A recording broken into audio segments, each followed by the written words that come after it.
Assalamualaikum warahmatullahi wabarakatuh.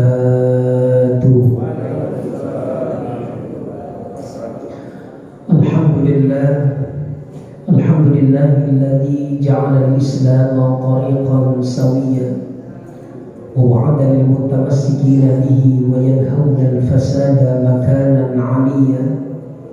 Asyhadu an la ilaha illallah wahdahu la syarika lahu syahadatan man huwa khairu maqaman wa ahsanu nabiyyan wa asyhadu anna Muhammadan 'abduhu wa rasuluhu al-muttasif bil makarim kibar wa samiyya.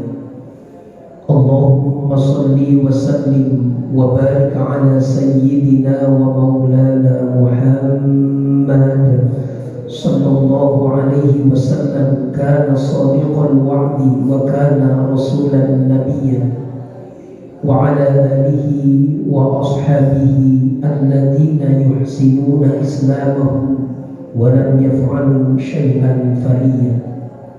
Amma ba'd, subhanaka la ilma lana illa ma 'allamtana innaka antal alimul hakim. Rabbi a'udzubika min hamazati syayatin wa a'udzubika rabbi an yahdurun. Yang saya hormati para pengurus DKM Al-Muhajirin, hadirin hadirat jamaah Al-Muhajirin yang saya hormati, mudah-mudahan kita semuanya senantiasa dirahmati dan diberkahi oleh Allah Subhanahu wa taala. Puji syukur marilah kita panjatkan kehadirat Allah Subhanahu wa taala atas nikmat yang Allah berikan kepada kita. Alhamdulillah, pagi ini Allah pertemukan kita di tempat yang insya Allah diberkahi Allah, tempat yang mulia ini, untuk kita bersama menunaikan ibadah subuh.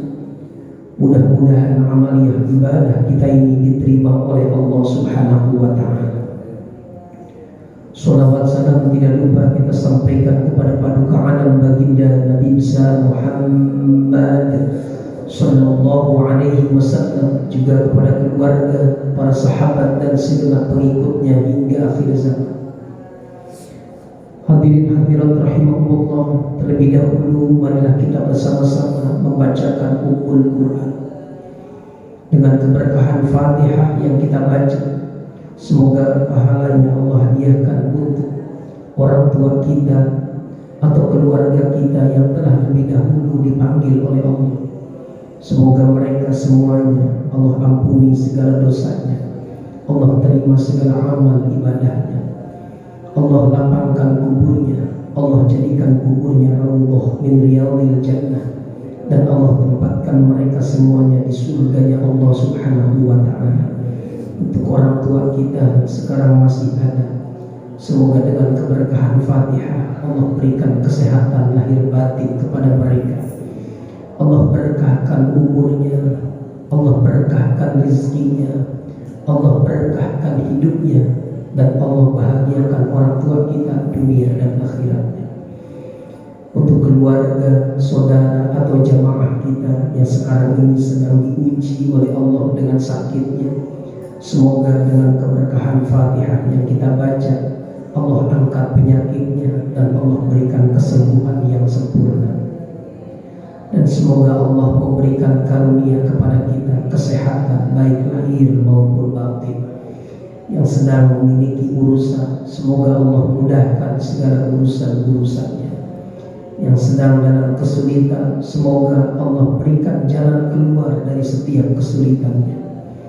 Yang memiliki hajat, baik hajat dunia maupun hajat akhirat, selama hajat ini baik dalam pandangan Allah, semoga seluruh hajat-hajatnya dikabulkan oleh Allah Subhanahu wa ta'ala. Dan juga dengan keberkahan Fatihah, semoga pahalanya Allah kirimkan juga untuk guru-guru kita, mereka orang-orang yang telah mengajarkan ilmunya kepada kita. Semoga Allah balas setiap kebaikannya dengan balasan pahala yang berlipat ganda. ala hadhihi niyyah wa ala kulli niyyatin salihah wa ila hadratin nabiyil mustafa rasulillah sallallahu alaihi wasallam. Al-Fatihah. A'udzu billahi minasy syaithanir rajim. Bismillahirrahmanirrahim. Alhamdulillahi rabbil alamin. Ar-Rahmanir Rahim. Maliki yaumiddin. Iyyaka na'budu wa iyyaka nasta'in. Ihdinas siratal mustaqim. Siratal ladzina an'amta 'alaihim ghairil maghdubi 'alaihim waladdallin.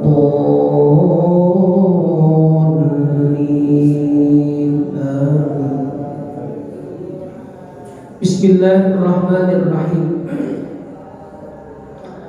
Ada orang Arab Badui datang kepada baginda Rasul. Orang Arab Badui itu bertanya, "Ya Rasulullah, siapa orang yang paling baik?" Lalu Rasulullah sallallahu alaihi wasallam menjawab, "Man tala umruhu wa hasuna amaluhu." Orang yang paling baik itu adalah orang yang diberikan oleh Allah panjang umurnya dan baik pula keamalnya dan banyak amal kebaikannya. Hadis ini sahih diriwayatkan oleh Imam At-Tirmidzi dan Imam Ahmad yang bersumber dari Imam Abdullah bin Musa. Jamaah sekalian yang dirahmati Allah, umur yang Allah titipkan kepada kita, jika saat ini kita berumur panjang, jangan hanya diartikan deretan angka 1, 2, 3, 10, 20 sampai dengan sekarang ini. Dan hakikat umur panjang juga bukan berapa lama kita hidup di dunia, tetapi hakikat dari umur panjang itu adalah berapa banyak kebaikan yang sudah kita lakukan, berapa banyak amal soleh yang sudah kita perbuat. Kenapa baginda Rasul menekankan amal soleh yang banyak di saat umur Allah titipkan kepada kita? Karena dalam hadis yang lain baginda Rasul pun bersabda, kelak jika manusia meninggal dunia, di saat ia diantarkan ke kuburannya, maka ada 3 yang menyertainya. Yang 2 balik, yang 1 turut serta. Yang 3 itu pertama keluarga, kedua harta, yang ketiga amal. Keluarga dan harta ini yang akan balik, sementara amal inilah yang akan menyertai kita. Hadirin yang dirahmati Allah, secinta apapun kita terhadap pasangan kita, bahasa kita barangkali cinta mati, tetap aja ketika kita meninggal atau istri kita meninggal atau siapapun yang kita cintai meninggal, tidak akan bersama dengan kita. Paling sampai setelah dikuburkan dia kemudian balik lagi.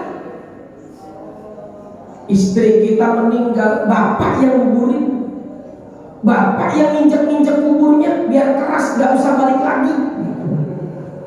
Ya Pak ya, biar apa itu ya?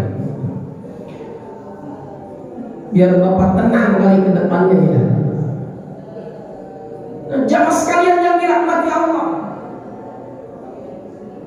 Kemudian yang kedua, harta. Luar biasa kita mendapatkan harta ini. Pagi kita berangkat kerja, pulang kadang larut malam demi memperoleh harta, tapi ternyata harta tidak akan menyertai kita. Rumah semewah apapun Pak, semegah apapun tidak akan kita bawa. Kendaraan paling hanya sampai kuburan ketika kita nanti meninggal. Setelah itu balik lagi ke rumah, tidak akan menyertai kita. Ibu, ini ada ibu ya Pak ya. Bu, ibu punya kalung, punya emas. Kalau ibu meninggal dibawa apa enggak tuh kalung emasnya? Bu, enggak, dipegang sama bapak. Bapaknya kawin lagi, kasihin sama bini barunya. Ya Pak ya. Iya.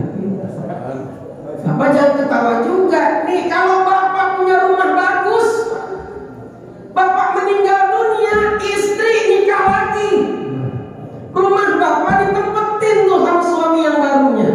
Ridho apa enggak? Kan bapak nggak bisa bangkit juga. Tuh.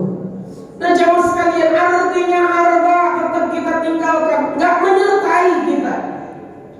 Tapi kata baginda Rasul, satu yang menyertai amal. Amal soleh itu yang akan bersama kita. Jamaah sekalian yang dirahmati Allah, maka seiring dengan Allah karuniakan kepada kita panjang umur sampai saat ini bukan artinya Allah kasih kesempatan kita untuk banyak bermaksiat, untuk banyak melupakan Allah, tapi justru harus kita isi seiring dengan amal soleh yang memang dianjurkan dan diajarkan oleh baginda Rasul. Maka pertanyaannya, amal soleh apa yang bisa kita lakukan di saat umur Allah masih titipkan, masih bisa kita hitung ini? Umur sebelum nanti suatu saat akan stop, tidak lagi ada hitungannya. Jamaah sekalian yang dirahmati Allah, kalau cerita amal itu pasti banyak. Apalagi kaitannya dengan ibadah, amal ibadah. Ada yang mahdhah, ada ibadah yang langsung hubungannya dengan Allah, ada ibadah yang ghair mahdhah. Ibadah yang mahdhah, salat, puasa, berhaji, wa atimul hajja wal umrata lillah. Sementara ada juga yang ghair mahdhah, ibadah yang tidak langsung hubungannya dengan Allah. Berbuat baik kepada orang, bersedekah, berinfak, membahagiakan saudara, membahagiakan keluarga, itu bagian dari ibadah yang ghair mahdhah. Dan itu bisa kita lakukan karena ini pun bagian dari amal. Nah, jamaah sekalian yang dirahmati Allah, mari kita perjelas amal-amalnya, supaya satu dua amal yang kita lakukan ini benar-benar bermakna di hadapan Allah. Sebab dari sekian banyak amal yang dilakukan oleh kita, oleh manusia, ternyata ada juga amal-amal yang ditolak oleh Allah. Ini yang harus kita waspadai, jemaah sekalian. Kita cerita dulu dari saum, dari puasa, merujuk dari apa yang disabdakan oleh baginda Rasul, rubba sha'im laisa lahu min siyami illa al-ju' wal 'atas. Berapa banyak orang yang berpuasa tapi tidak ada nilai di hadapan Allah, yang ada hanya lapar dan haus saja. Begitupun dalam hadis yang diriwayatkan oleh Imam At-Tirmidzi, Rasulullah sallallahu alaihi wasallam bersabda, "Raqima anfun rajulin dakhala alaihi Ramadan tsumma salahu qabla an yughfar." Celaka bagi seseorang ketika datang bulan Ramadan tapi ternyata dia belum diampuni oleh Allah. Ternyata ada orang yang karena masuk bulan Ramadan tapi dia tidak diampuni oleh Allah dosanya. Berarti gagal. Kita khawatir mestinya dengan apa yang disabdakan oleh baginda Rasulullah sallallahu alaihi wasallam. Maka kita cari tahu apa yang menjadi sebab seorang saum tapi ternyata saumnya tidak diterima, saumnya tidak ada nilai di hadapan Allah. Yang pertama, jangan-jangan saumnya tidak iman dan wahtisaban. Saumnya dia lakukan tidak karena sebab iman dan tidak juga karena ihtisab, karena ikhlas. Khawatir jamaah sekalian, saum yang kita lakukan ini dalam keadaan terpaksa, bukan betul-betul karena cinta kita kepada Allah. Kadang ada orang yang mempertanyakan, kenapa Allah kalau cinta kepada hambanya Allah harus wajibkan puasa?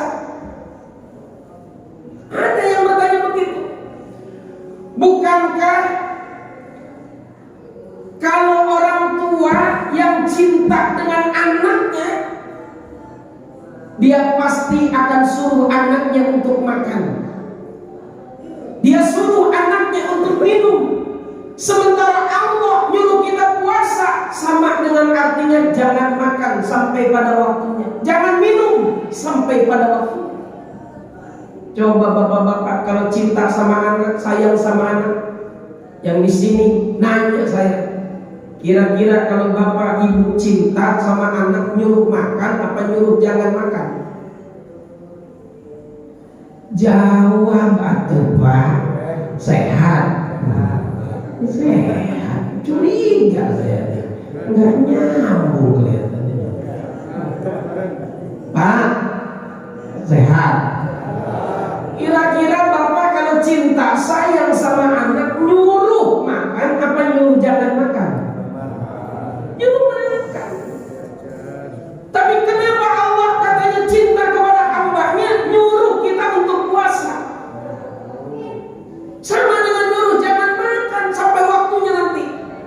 Padahal di depan makanan ada halal, enak lagi. Nah, kasih tahu jangan ini. Jamaah sekalian yang dirahmati Allah, Allah menyuruh kita untuk puasa bukan karena Allah tidak cinta dengan hambanya. Kitanya saja yang tidak memahami apa hikmah diwajibkannya puasa. Maka setidaknya sedikit pengetahuan buat kita semuanya, kenapa Allah wajibkan puasa kepada kita. Saya ingin sampaikan yang pertama, hikmahnya.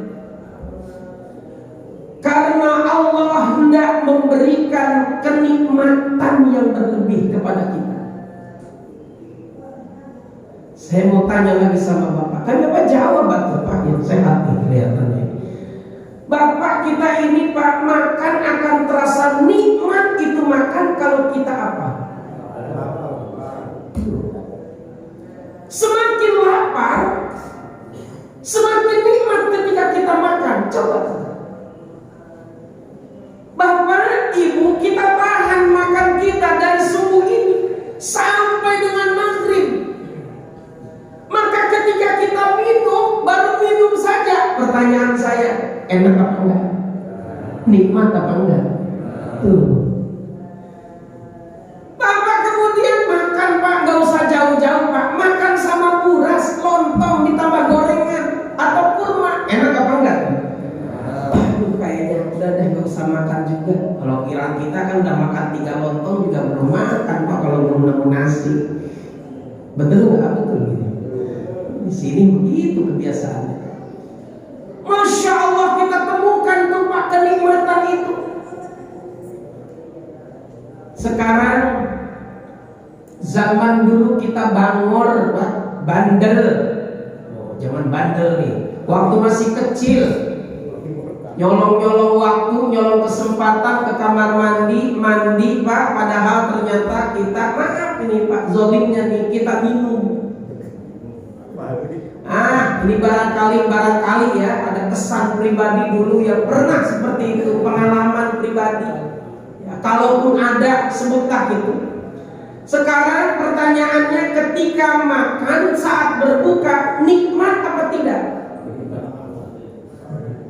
Bapak sudah batalin tuh, nikmat apa tidak? Tidak. Kita nih Pak, kalau kekenyangan biasa nih, nggak lagi sahur, minum biasa aja.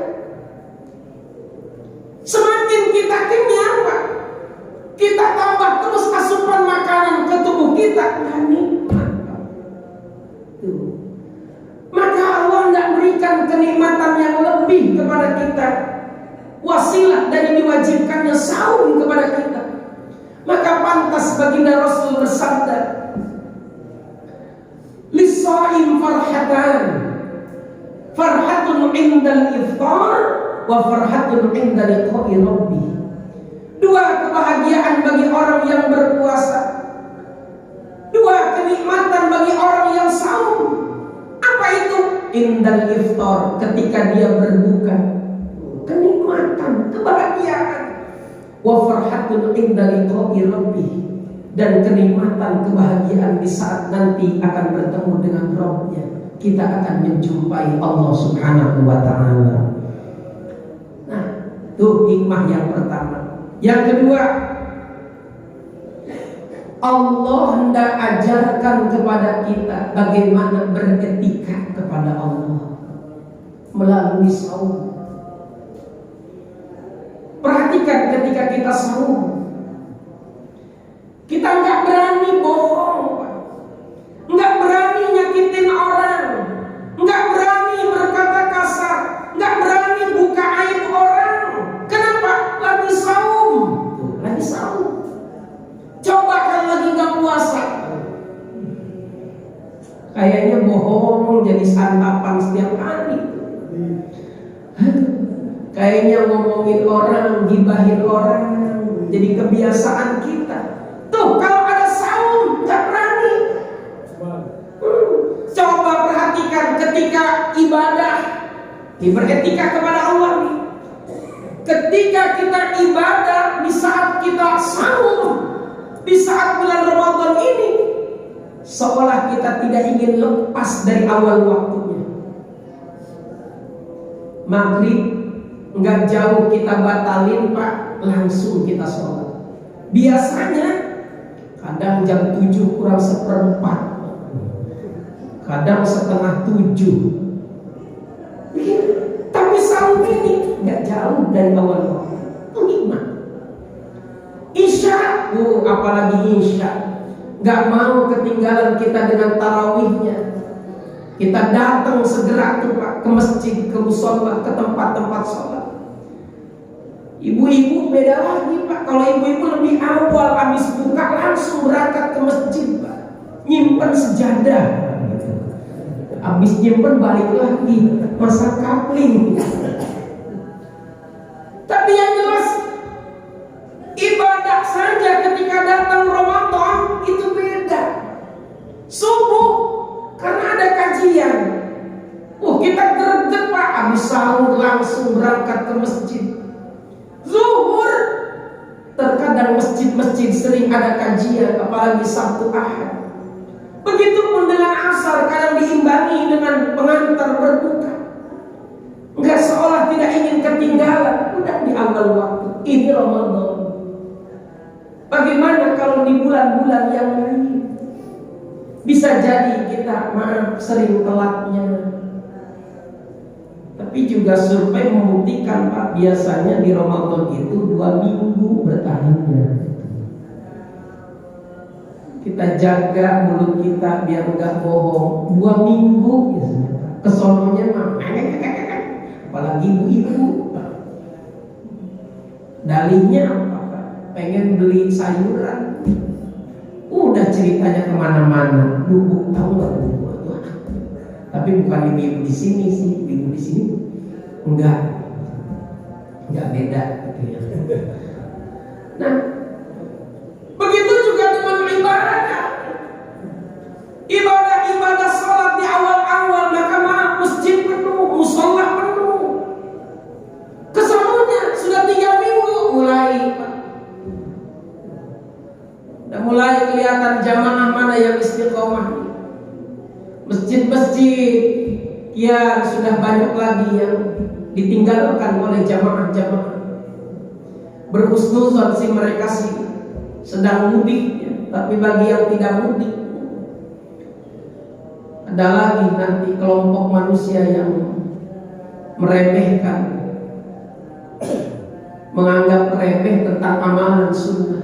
Nah, kalau ini malah lain bahasannya nanti ya. Nah, jamaah sekalian yang dirahmati Allah, Maka berbahagia buat kita yang sekarang ini alhamdulillah masih diberikan kesempatan, kemampuan untuk kita bersama-sama menjaga ibadah kita. Dan di bulan Ramadan ini luar biasa kekompakan kita. Ini hikmahnya saum. Yang ketiga, hikmah Allah wajibkan saum kepada kita karena Allah hendak menguji konsistensi keimanan kita kepada Allah, komitmen. Hal ini dinyatakan oleh Allah dalam surah Al-Ankabut. Apa Allah nyatakan? A'udzu billahi minasy syaithanir rajim.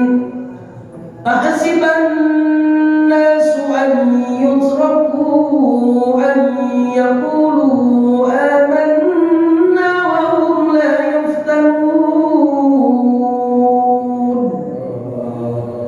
Apakah manusia mengira dia akan dibiarkan begitu saja mengatakan kami beriman,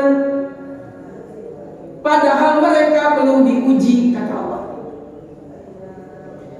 Dan sekarang ujian itu sudah datang kepada kita, ujian yang berbentuk perintah Allah. Ujian itu datang kepada kita sekarang ini, saum. Kenapa Allah hendak uji kita? Kenapa Allah berikan ujian ini? Allah ingin tahu, fala ya'lamannallahu alladhina shadaqu wa la ya'lamannal kadhibin. Allah hendak tahu siapa di antara hamba-hambaku itu yang benar-benar beriman, dan siapa di antara hamba-hambaku itu yang pura-pura beriman. Sebab kalau cuma sekedar ngomong saya iman sama Allah, saya iman sama Rasulullah, saya iman kepada hari akhir, hanya sekedar lisan mudah. Tapi yang berat, Allah ingin buktikan salah satunya dengan perintah Allah ini. Maka jamaah sekalian yang dirahmati Allah, ini bahagia buat kita. Di saat kita sekarang ini menjalankan kewajiban kita, Allah ujikan kita semuanya, dan kita insya Allah bisa menjalankan ujian ini dengan baik. Harapan kita semoga kita menjadi orang-orang yang lulus. Mau berat Pak ujian? Ini baru cerita saum. Nah, berikutnya, kenapa ada orang yang tidak diterima saumnya oleh Allah padahal dia sudah laksanakan saum itu? Bisa jadi faktor selanjutnya Pak. Kalau tadi imanan wahtisaban, dia lakukan ibadah saum itu tanpa ada imannya, tanpa ada keikhlasannya, maka kemudian bisa saja saumnya tidak diterima. Selanjutnya bisa jadi saum yang dia lakukan itu hanya sebatas zahirnya saja, sementara batiniyahnya tidak disaumkan. Jangan-jangan zahirnya benar dia saum, masih menahan lapar, menahan haus, tapi ternyata batiniyahnya tidak dijaga oleh Allah. Jangan-jangan maaf, pikiran-pikiran kita masih tidak bisa kita kendalikan. Kemaksiatan-kemaksiatan, penyakit-penyakit hati terkadang masih ada dalam diri kita. Jangan-jangan saum kita inilah yang menyebabkan, kata baginda Rasul, ragima anfu rajulin dakhala alaihi Ramadan man salaha illa qabla ayyin farlah. Dosanya tidak diampuni oleh Allah padahal sudah datang bulan Ramadan. Menyesal, celaka orang tersebut. Nah, jamaah sekalian, maka kita sedikit tambah. Yang biasa kita saum hanya sekedar zahirnya, sekarang batiniyah pun kita jaga. Memang derajat saum kita tidak seperti para ulama-ulama, mereka para salafus salih, tapi setidaknya kita juga bisa belajar dari mereka. Kan kita sering diajarkan oleh guru-guru kita, kalau ibadah tuh makin kesini kualitasnya harus lebih baik. Sholat saja dulu kita barangkali masih seperti itu, sekarang sudah kita latih supaya kita bisa lebih baik lagi. Begitu. Nah, jamaah sekalian, jadi amal yang bisa kita lakukan di saat umur Allah masih titipkan kepada kita, masih bisa kita hidup itu, maka yang harus kita lakukan salah satunya nih sekarang saum, tapi jaga kualitasnya. Jangan jadi saum yang ketika di hadapan Allah tidak ada nilainya. Jelas kan Pak? Dua, amal yang bisa kita lakukan yang kaitannya makhluk, sholat. Jaga di sholat. Buat bapak, ibu, jamaah sekalian yang hadir, alhamdulillah kita masih jaga, masih istiqomah dengan ibadah kita. Tapi masih ada orang-orang yang ketika datang panggilan Allah saja masih berat untuk sholat. Kalau saya contohkan, maaf nih, kadang-kadang nih Pak, ayam kalau dipanggil sama orang yang ngasih makan Pak, pertanyaan saya, nyamperin apa enggak? Bapak sehat? Jawab. Kalau dipanggil Pak, nyamperin apa enggak? Kenapa? Sebab ayam lapar. Dia butuh makan, dia akan datengin orang yang ngasih makan, betul? Tapi manusia yang katanya butuh rizki, dia minta sama yang ngasih rizki, begitu datang panggilan syariatnya dari muadzin, hakikatnya panggilan Allah, tapi kenapa nggak mau datang? Padahal Allah yang ngasih rizki.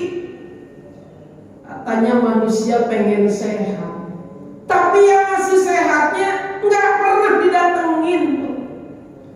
Tidak lebih muliakah manusia daripada ayam? Ayam itu kalau disambut Pak mau dikasih makan nggak mau datang, itu diperiksa.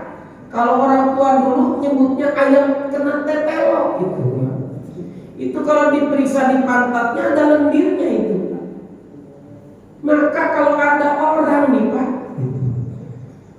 disuruh sholat, ada muadzin nyautin tuh Pak, dia nggak mau datengin tuh Pak, periksa. Tugas DKM kelihatannya buat memeriksa pantat. Jangan-jangan dia kena tetelo ini, kan aneh tuh orang. Nih, sholat jangan ditinggal. Nah, tapi kita tingkatkan, sebab kam min musallin laisa lahu min salatihi illa ta'am. Kata Rasulullah dalam sebuah hadisnya, berapa banyak orang yang sholat tapi ternyata dari sholatnya itu hanyalah bercapek-capek saja. Artinya apa? Tidak ada nilainya di hadapan Allah. Ini juga harus kita jaga buat kita yang rajin sholat. Emang ada ustaz yang sholatnya tidak diterima oleh Allah? Ada. Maka kita jaga, dimulai dari kita berwudu. Wudu kita rapihkan, tenang, sesuai dengan kaidah dan aturannya. Kemudian setelah itu kita laksanakan ibadah sholat, tenang juga. Periksa baju yang kita pakai, jangan-jangan ini baju dulu pernah duitnya gak bener. Allah tuh tidak akan menerima doa dari seorang hamba kalau apa yang ada di tubuhnya itu berasal dari barang yang haram. Maka diperiksa, aduh bajunya ini, sarungnya ini, celananya, atau sendalnya, maka dijaga. Setelah itu baru menghadap Allah dengan tenang. Sejatinya Pak, sejatinya kalau kita sudah berumah tangga, sudah punya istri, sudah ada anak, itu mestinya sholat tambah khusyuk. Maka dikatakan bahwa nikah itu kan separuh dari agama, sudah menjadi penyempurna dari agama.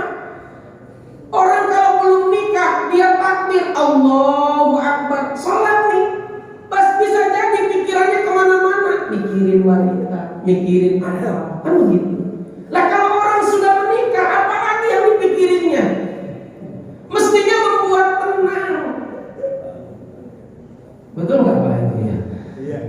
Orang belum nikah, ngebayanginnya tuh pengen cepet nikah. Kalau orang sudah menikah,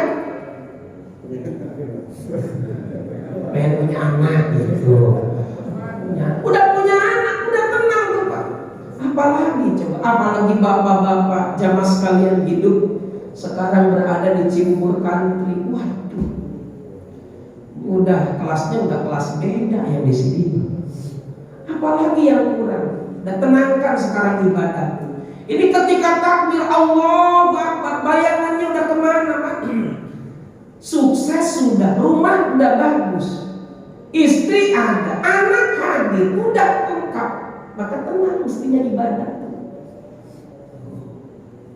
Tinggal kita gali, kita belajar. Barangkali kita belum bisa meningkatkan derajat kualitas sholat kita, jauh dari kata khusyuk.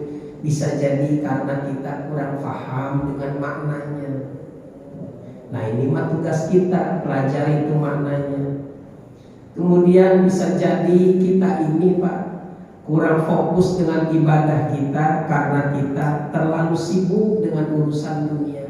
Mau tidak mau dibatasi, bukan ditinggalkan, dibatasi. Tuh. Atau bisa jadi kita ada sambilan, ada apa, ada janji atau apa yang saat itu kita sedang ibadah. Inilah barangkali yang menyebabkan kita menjadi kurang fokus. Dan banyak lainnya ya. Alladzina yazunnuna annahum mulaqu rabbihim wa annahum ilaihi raji'un. Sejatinya ketika kita sholat menyangka bahwa kita semuanya sedang berhadapan dengan Allah, mulaqu rabbihim wa annahum ilaihi raji'un, dan kita akan kembali kepada Allah. Maka ketika sholat, bayangkan kalau seandainya sholat ini adalah sholat terakhir buat kita. Sama seperti Ramadan ini. Jangan-jangan saum sekarang ini adalah saum terakhir kita. Saya nggak tahu, kita semuanya nggak tahu nih, kita sudah menemukan lezatnya ibadah atau belum. Orang seperti Mu'adz bin Jabal, beliau banyak nangis Pak ketika menjelang akhir hayatnya. Menangisnya Mu'adz bukan karena dia takut akan ketemu dengan malaikat Israel, malaikat maut, bukan. Tapi Mu'adz bin Jabal menangis karena kalau dia sudah dipanggil oleh Allah, kalau dia sudah meninggal dunia, dia tidak lagi akan merasakan dahaga, dia tidak lagi akan merasakan lapar di saat dia puasa. Dan ketika datang malam, dia tidak akan lagi merasakan dinginnya malam ketika dia bangun di sepertiga akhir bulan, di setiap malam di sepertiga akhir. Itu Mu'adz bin Jabal bisa begitu karena dia sudah menemukan nikmatnya ibadah. Kita kadang nih baru maaf nih Pak, baru seminggu puasa, jangan seminggu 3 hari. Lebaran kapan ya lebaran? Udah ngitung-ngitung lebaran. Sekarang ibu-ibu kira-kira sudah banyak yang ngitung lebaran kapan enggak ini? Waduh, belum buat kue, belum beli kue, atau belum nyiapin ini. Wah, gitu Pak. Padahal Rasul dan para sahabat ketika akhir Ramadan, beliau bersedih.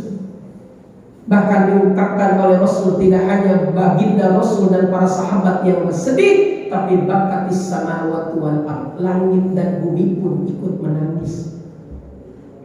Masya Allah, tabarakallah. Nah, jamaah sekalian yang dirahmati Allah, maka mudah-mudahan buat kita semuanya ibadah bisa kita perbaiki ya, kualitasnya sehingga lebih meningkat lagi. Ini bagian dari ibadah makhluk. Ada juga ibadah yang ghair makhluk. Syariatnya kepada manusia kita baik, tapi ternyata dapat nilainya dari Allah. Bersedekah, kita memberikan kepada orang, kita menitipkan kepada siapa, tapi hakikatnya Allah yang ngasih pahala. Ustaz, berat saya bersedekah. Jangankan sedekah, buat kebutuhan sehari-hari saja saya berat. Ustaz. Pertanyaan saya, tapi kalau Bapak Ibu biasanya suka membeli sesuatu, suka Ustaz, coba belajar. Kalau Bapak Ibu beli ke tukang sayur, sekarang latihan, jangan nawar. Biasanya yang berat ini ibu-ibu nih Pak. Kalau bapak-bapak mah oke, ya Pak ya. Nggak ada di sini, nggak ada yang oke kelihatannya ini. Nawar semua nih, ahli nawar ini. Nanti tingkatin derajatnya apa itu? Kalau ada kembaliannya dari tukang sayur, belajar untuk tidak menerima kembaliannya. Bisa nggak gitu? Ya itu, emang tingkatannya begitu. Beli kangkung 5.000, 3 ikat, uangnya 10.000. Belajar untuk tidak mengambil kembalian. Bang, ini buat bapak aja, buat abang aja. Oh, enak nggak kira-kira begitu? Iya, berat Pak gitu. Ya ini kan cerita tukang sayur, bisa ke yang lainnya. Orang ke supermarket aja nggak ada tawar-tawaran, main ambil. Ke pedagang kecil kadang mati, nawarnya kenceng banget Pak. Saya lihatin ada bapak-bapak sepuh dorong gerobak isinya pisang. Pisangnya ada yang mentah banget, ada yang sudah tua. Terus dia dorong Pak. Kita yang lihat, padahal lagi santai, duit ada, biarin aja. Padahal dia juga sedang menunggu, barangkali ada yang membeli, saya butuh uangnya untuk kebutuhan keluarga. Maka sempatkan deh tuh Pak. Nih kalau cerita mau dapat nilai Pak, bahagiain orang, tidak mau surur, datengin. Sekarang juga ada ustaz rame begitu, tapi pakai HP jadi konten. Ada nggak yang begitu? Oh, banyak. Jangan udah kita niatkan saja, sudah kontennya biar Allah saja. Maka jangan kaget, ini ngeri juga buat kita. Dari setiap amal yang dilakukan oleh manusia, puasa saya sebut tadi, ada yang tidak sempurna, yang menyebabkan pahala tidak didapat, ampunan tidak diraih. Sholat, ada yang capek-capek dia sholat tapi tidak dapat nilai. Begitu juga dengan sedekah, jamaah sekalian. Ada yang sedekah ditolak oleh Allah, penyakit hatinya muncul, ria, ingin diperhatikan, ingin dilihat orang. Maka biarlah CCTV-nya CCTV Allah. Dan inilah yang ingin kita dapatkan. Penilaiannya langsung dari Allah, balasannya dari Allah. Ada aki-aki, ini nini Pak, jualan cabai, jualan bumbu-bumbu begitu. Ya Allah, udah kelihatan tuh Pak tua, udah kelihatan apa? Hampir busuk Pak. Orang lihatnya siapa yang mau beli? Ibu-ibu kalau disodori, kalau lihat begitu Pak nggak mau beli. Tapi kita ingetin, Mah, Bunda, kita beli barang si bapak itu, barang si ibu itu. Nah, beli aja. Tapi jelek, ngapain beli? Kita bahagiain aja orang. Dia setiap hari jualan di situ, dia berharap pengen dapat rezeki itu. Tapi nggak ada orang yang mau beli. Makin kesana ini cabenya, makin nggak ada yang mau beli. Nah, kita beli aja. Niatin begitu. Siap? Siap. Ya, 5 orang. Sekelas jemur kantri 5 orang. Nah, kan bisa tuh. Jadi nilai sedekah, nilai ibadah. Masya Allah. Dan yang lainnya, yang jelas ibadah-ibadah ghair makhdud itu banyak. Mudah-mudahan apa yang saya sampaikan ini bermakna, bermanfaat buat saya khususnya dan juga buat para jemaah sekalian. Yang bicara tidak lebih baik, tidak lebih mulia daripada yang mendengarkan. Kita sama-sama memperbaiki amal ibadah kita. Mudah-mudahan seluruh amal ibadah kita ini diterima oleh Allah Subhanahu wa Ta'ala. Saya bahagia subuh ini bisa berada di tengah jamaah al-muhajirin. Mudah-mudahan pertemuan ini menjadi pertemuan yang diberkahi oleh Allah. pertemuan yang mendatangkan rahmat Allah Subhanahu wa taala. Gimana, sudah atau ada tanda yang mau nanya? Sudah. Mana?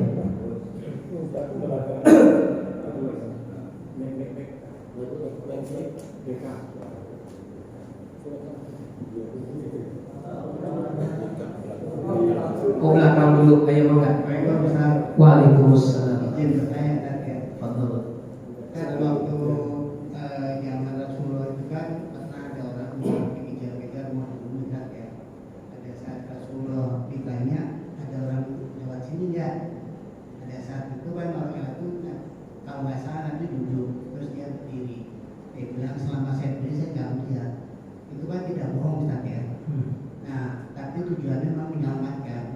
Tapi dalam sekarang ini sering istilah kata-kata itu digunakan untuk keuntungan pribadi Ustaz. Misalnya contoh gini, saya jualan sesuatu, saya dagang, saya beli harga 3 juta, terus saya jual 5 juta, terus ada orang nawar 4 juta. Kalau dulu kan dia belum tahu ilmunya, dibilang modalnya nggak segitu gitu. Tapi kalau sekarang kan belinya nggak segitu gitu. Memang nggak belinya bukan 4 juta, karena belinya 3 juta, tapi kan itu nggak bohong kan. Nah kalau misalnya dilakukan itu, sekarang banyak istilah yang dilakukan itu tadi. Misalnya salah satunya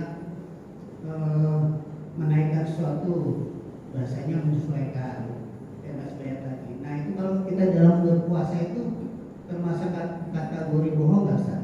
Malah Ustaz. Ya, kita jawab dulu ya.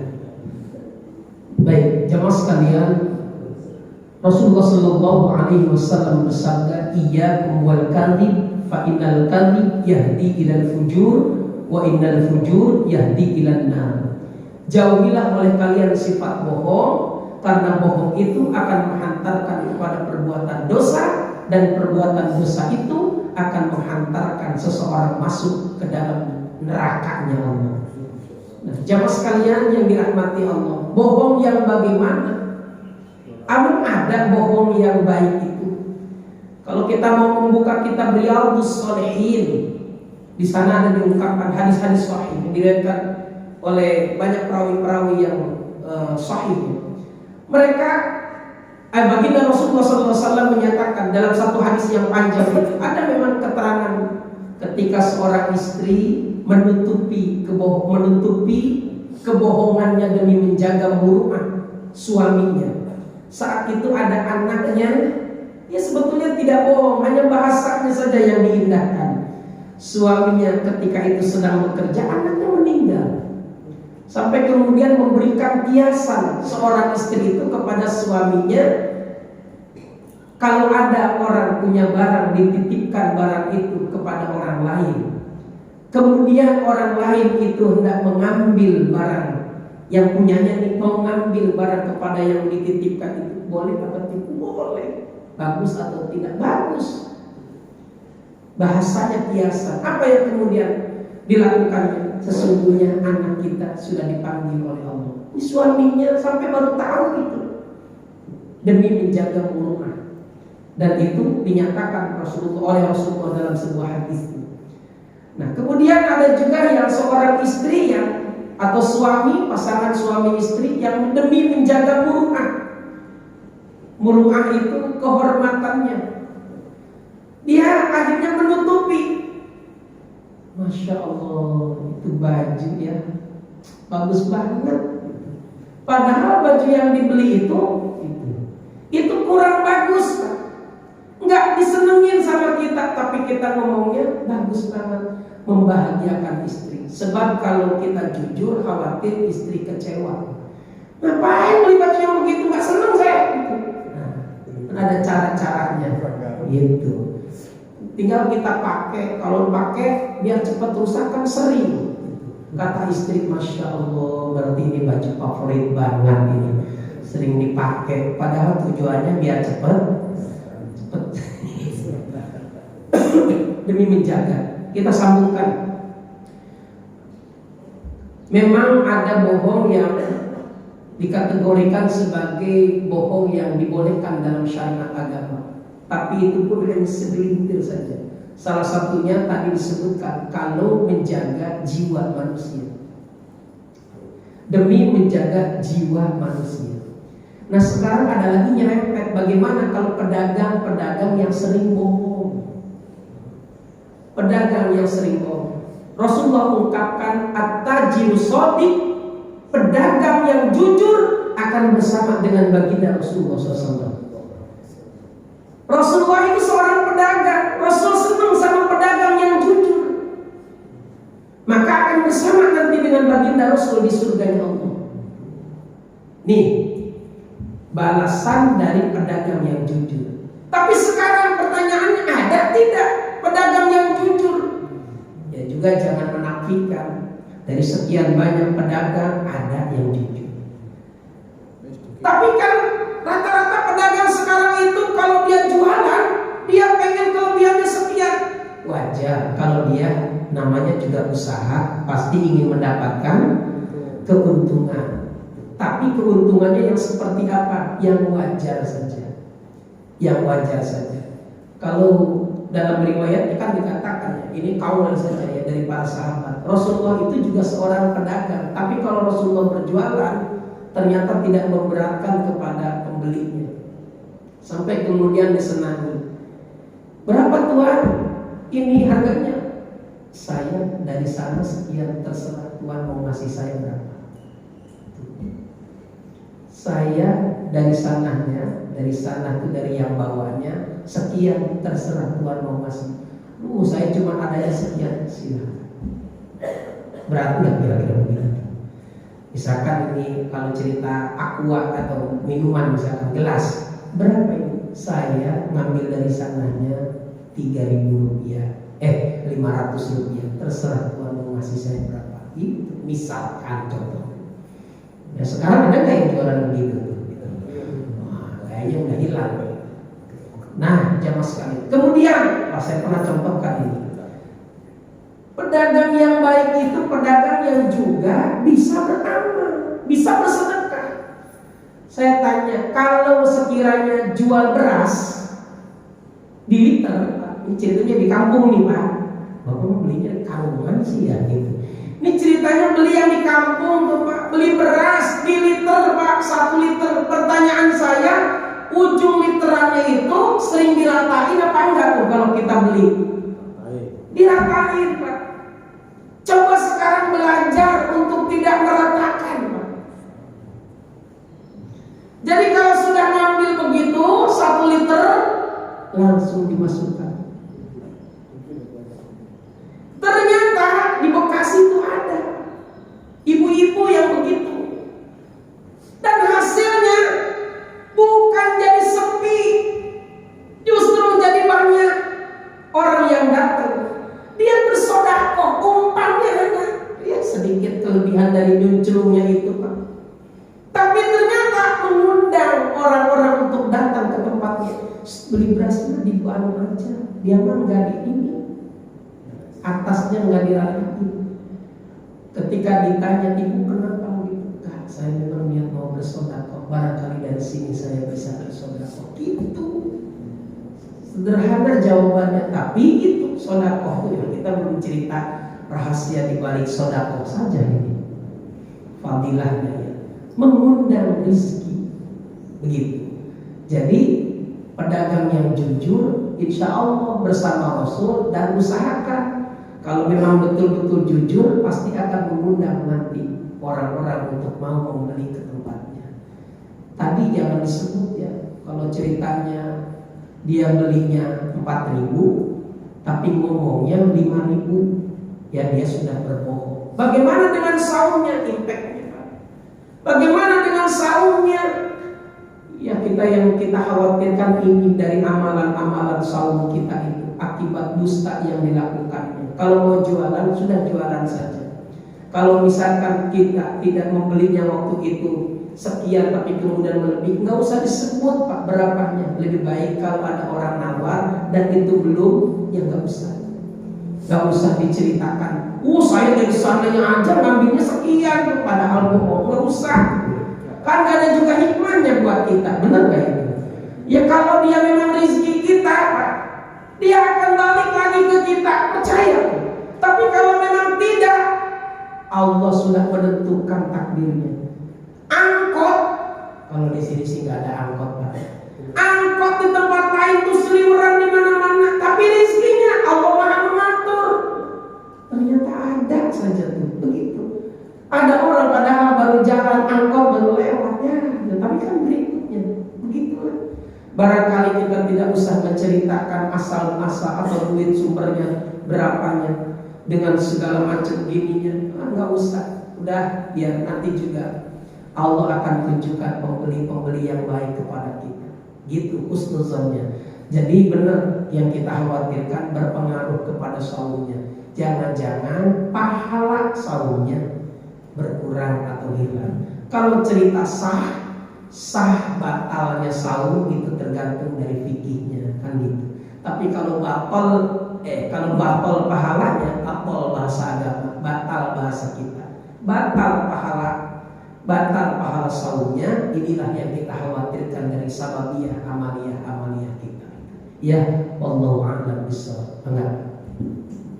Assalamualaikum warahmatullahi wabarakatuh. Waalaikumsalam. Ini Ustaz mengenai masalah sholat yang tertinggal Ustaz. Mau minta tepatnya ada dua pertanyaan yang saya tanyakan. Yang pertama adalah karena kita baru banyak membaca, banyak mendengar Ustaz. Kalau ada sholat tertinggal itu bisa dengan sholat taubat atau dengan taubat nasuha, nggak perlu qadar. Yang kedua, belakangan agak viral Ustaz. Kalau kita ada sholat sunnah 4 rakaat katanya, itu kalau dilakukan di Ramadan Jumat terakhir asar, sholat 4 rakaat, di mana surat pertama itu baca 15 kali surat ada 2 surat Ustaz, Al-Ahqaf